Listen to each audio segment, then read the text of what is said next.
Welcome to Ippodhu. As we are dealing with a lot of sufferings, a lot of losses and grief because of COVID-19 pandemic. It's called the second wave of the pandemic, which was not foreseen by the leadership, the governments. Now we are in the second strictest lockdown. We had one of the strictest lockdowns in 2020. Now we are going through the second strictest lockdown in the world that is happening across the country. In this moment of grief, loss, and suffering, we are joined by grief coach Jenny Dilts from San Francisco to talk about dealing with loss, suffering, and grief. Welcome, Jenny, for this show. Thank you so much for having me. Thank you for joining at this short notice. In fact, we are going through a situation, a pandemic situation, which you have already seen in the United States. Mm-hmm. People, particularly during the first wave, which America and Europe has seen, it's mostly the senior citizens and the people of middle ages, who have lost their lives. But in the current Indian scenario, we are seeing a lot of young people losing their lives, both men and women. Mm-hmm. So this is leading to a lot of suffering, a lot of grief. And in fact, counseling psychologists are trying to find new words from their vocabulary to deal with this current situation in the country. As a grief coach, who has been helping people come out of grief, suffering, and loss, what do you have to say to the people who are currently facing grief, loss, and suffering? First of all, I want to acknowledge the grief. It's not easy. And the times that we are living in are in some ways unlike any other times, where it's so much grief on a global level. There are so many people going through grief right now and facing grief in major ways. And so the first thing that I would say to people in grief is you're not alone. And grief happens to everyone. It's part of our experience as a human being. What we do with that grief can make a big difference. How we see that grief. Do we see it as something to be avoided, or do we see it as a stepping stone for growth? Okay. There are situations that I know of people stepping out of home. They know that when they venture out, there is a challenge of catching the virus, but they have to get out of home, and when they come back, they catch the virus, come back, and they, without knowing, they are asymptomatic. They pass on the virus to the family members, and then what happens is not just that the sole breadwinner in the family is not able to make that money, also the guilt of passing on the virus to others. Now these kind of situations, what do you tell them? What do you tell the individual members, and also collectively to the family? What do you tell them? So one thing that I have learned in working with people affected by suicide is the number one thing is it's not your fault. And I recently heard a definition of guilt as being if it's not intentional harm, then it's not guilt. Guilt is when you do something intentionally to harm another. So if the intention was not to go out and catch the virus and come back and affect your whole family, then the term guilt doesn't necessarily apply. But I understand that that doesn't ease the mental suffering and the emotional suffering, the psychological suffering. One thing that that has helped with my clients is looking at it in a logical way. Did I intentionally do this? Was I doing the best I could?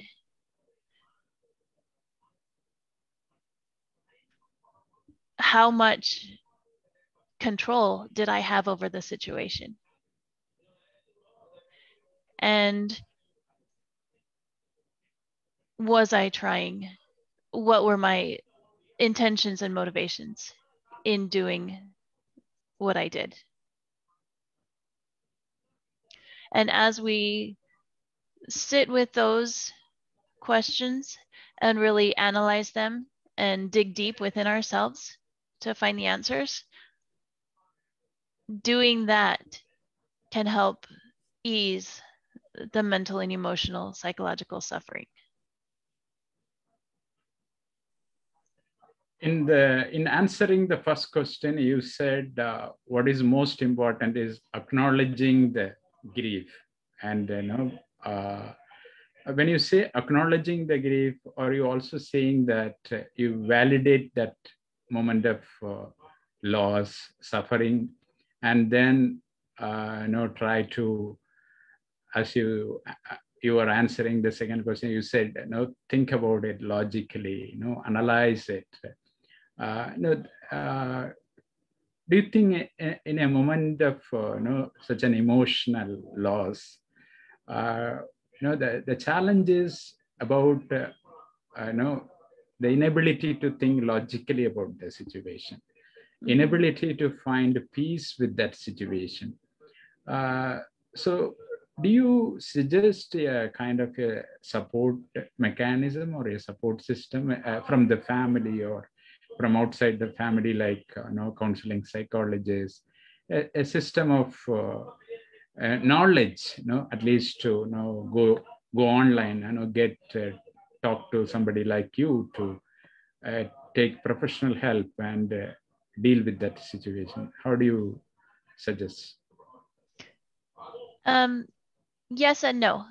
Yes, I believe there's so much power in talking with a professional, in seeking help from a support person.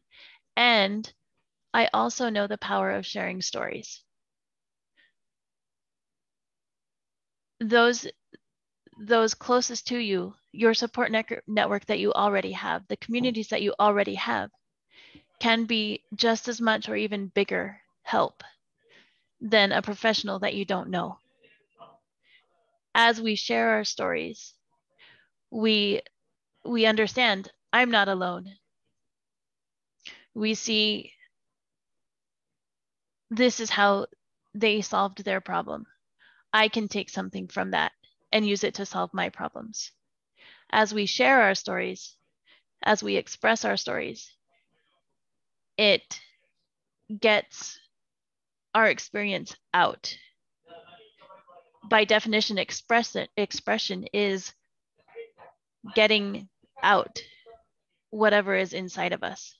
And that frees up space to bring in a different perspective, different thinking, different emotions.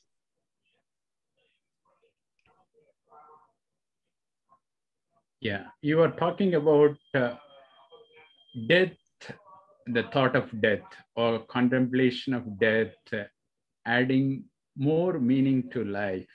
And you are also using the term being death positive. When do you say that term, death positive, what do you actually mean? And also explain how contemplation of death adds meaning to every life. So by the term death positive, I mean that we don't shy away from death. We accept death as part of the cycle of life. Death is in nature everywhere. The leaves change color and they fall off the trees. That's death. And with death comes renewal, rebirth. I live in San Francisco near the Redwood forests, and the redwoods thrive by fire. That's how the seeds pop open and the forests rejuvenate, is through those fires. With the fires comes death. So being able to see death as it is, as part of the life cycle, as a reality, as a given, we can start to remember that life is impermanent, that change happens. And when we remember that at one point we're all going to die, that helps us remember, I don't have forever to live. So I'm going to make the most of the life that I do have. I'm going to make the most of the time that I do have. And with COVID especially, the death is so sudden. And it's very hard to predict when that death will happen. I was interviewing a man whose partner, when they met, announced that she had stage 4 cancer. And he was with her for 4 months, just over 4 months. And in that time, they lived such a full life, even knowing that she was going to die. Their life was so rich and so full because they made the most of every day, every moment. And that's what death can teach us. That's a great analogy, particularly talking about how redwoods thrive by the fire.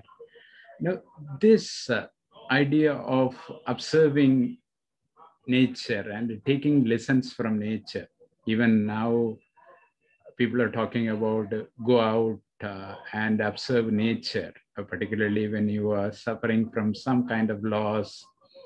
Go out. The nature can tell you a lot of stories. That can be really, really consoling. Do you also suggest that people can take some kind of refuge in scriptures? For example, during this pandemic, when we go to the Old Testament, you read about the 10 plagues. When the society was, the ancient Egyptian society was going through that suffering. When you read about that, you understand that, it's not new. It is a once in a century phenomenon, the nature's way of, or God's way of resetting the world. For example, we had during the 2020, when the pandemic broke out, we know that there was a lot of conversation about how the climate is changing because of how wildlife is resetting itself, because people are locked up. Out of the 7.8 billion people, 3.9 billion people were locked up at one point in time. So do we take lesson from nature at this point? Absolutely. And we take lessons from the scriptures.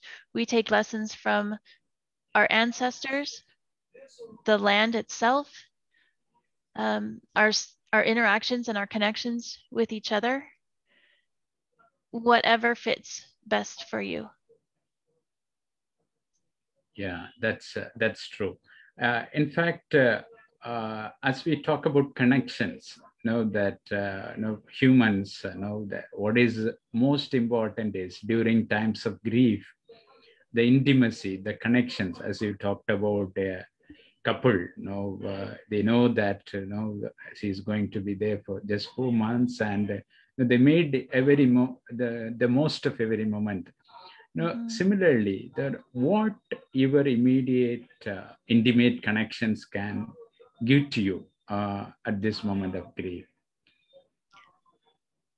I think the biggest thing that connection can give to us in this time of pandemic is I'm not alone. This sense of mutual humanity. I see you, you see me. We are felt and heard and seen. And that's one of the most important things in processing our grief, is having our grief witnessed in whatever way that feels good for us. And as we connect, it allows us to express our grief, to have our grief witnessed, and also to witness the grief of others. And this COVID pandemic is unfortunately teaching us that we're all in this together. It's opening the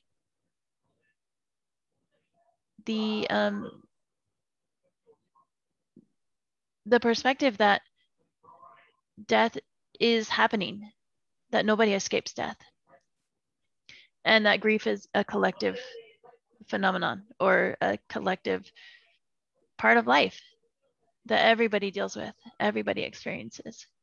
And so it's allowing us as a nation, as a globe, as a world, to see that,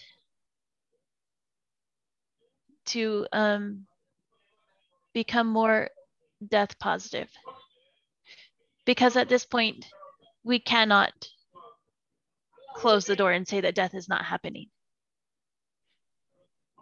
because it's so global in nature.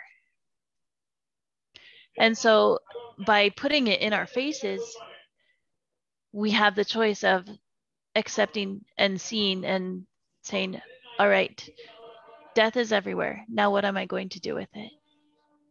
Am I going to stick my head in the sand like an ostrich?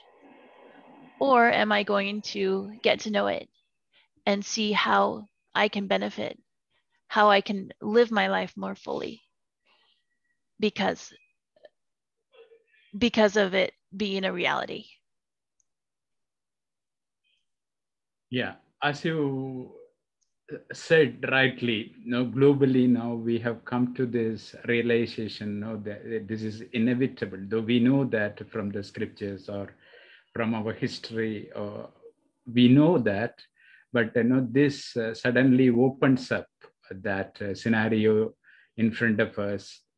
And also what happens is that there is this idea or conversation about One Health, that your health is interconnected with the health of your neighbor, your member of your family. One health. You not just that. The health of flora and fauna is connected to your health. This idea of One Health, the idea of oneness, that we are in, as you rightly said, we are in this together. This awakening of the entire humanity, and awakening of the fact this last 4 decades, we speeded up so much, in the name of development, in the name of progress of humanity. We went into interfered with wildlife so much, interfered with like bats. There is this theory of the bats being wiped out, and they came in contact with humanity and passed on the virus, because they have the capacity to live at 108 degree Fahrenheit. But when they pass on, they can live with the viruses. When they pass on the viruses to humanity, humans cannot live with it. They are dying with it. So this whole idea of One Health and oneness is now being talked about. Newer conversations, newer understanding of our interconnectedness is being talked about. Do you think this is also helping us see the world in a completely different light? Yes, we are all part of the one. Just like one drop of the ocean makes up the ocean, we're all part of the ocean. And we are all individual. So it's holding the balance between both the whole and the individual. My experiences and stories will be different than yours.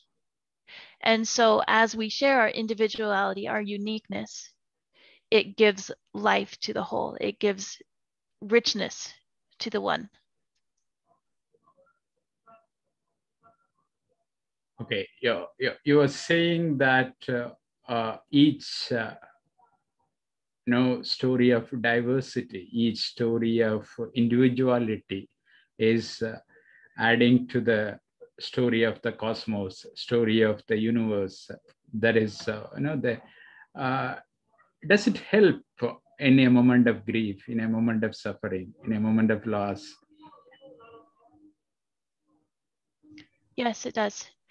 Because as we look at diversity, as we look at stories from other perspectives, not only do we have a better understanding of where they're coming from, and which leads to more acceptance of other people and their stories and their situations. It helps us look at our own stories from a different perspective. It helps us gain new light in our shadows. Yeah, you have this famous saying in your profile that, in the darkest of times, you get to see the stars. Now, this idea of, positivity in every moment, every passing moment, what does it take to get there? You got there. I understand that you got there. That is why you are able to coach people who are going through grief. What does it take to get there? It takes an appreciation of the darkness. Because without that darkness, we cannot see the stars. I was working with a client whose sister died by suicide. And there's a scripture in my spiritual culture. It says, "For it must needs be that there is an opposition in all things. If not so, righteousness could not be brought to pass, neither wickedness, neither holiness, nor misery, neither good nor bad. Wherefore all things must be compounded in one. If it should be one body, it must needs remain as dead, having no life, neither death, nor corruption, nor incorruption, happiness, nor misery, neither sense nor insensibility." And yeah, as I was talking with my friend, that client, this scripture came to mind. And even in the most traumatic, most fearful time for her, as she was working with her family, caring for the logistics after her sister's death, she called me and said, "I'm so scared. I can't go to sleep. The darkness is so heavy." And I reminded her of this scripture. And that's what made the turning point for her. And she was able to see,